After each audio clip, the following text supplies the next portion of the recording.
शादी के चंद दिन बाद वो दूसरे मुल्क चला गया।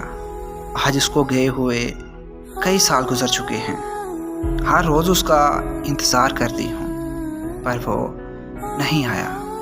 हर दफ़ा बोलता है कि इस ईद पर ज़रूर आऊँगा, पर जब ईद आती है तो वो नहीं आता और कह देता है कि छुट्टी नहीं मिली।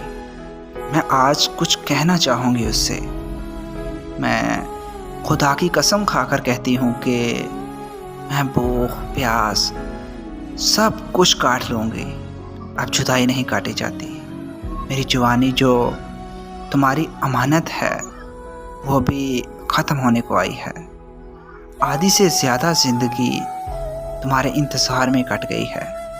जो ज़िंदगी के चंद साल बचे हैं मैं वो तुम्हारे साथ गुजारना चाहती हूँ। मैं लोगों को दिखाना चाहती हूँ कि देखो ये मेरा शौहर है। माँ भी अब तुम्हारे इंतज़ार में अब ज़्यादा बूढ़ी नजर आती हैं। ऐसा कोई दिन नहीं जब वो तुम्हारी तस्वीर देखकर रोई ना हो।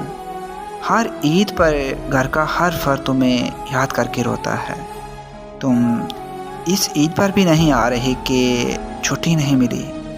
तुम सब छोड़कर वापस आ जाओ ना, हम यहाँ कोई काम कर लेंगे।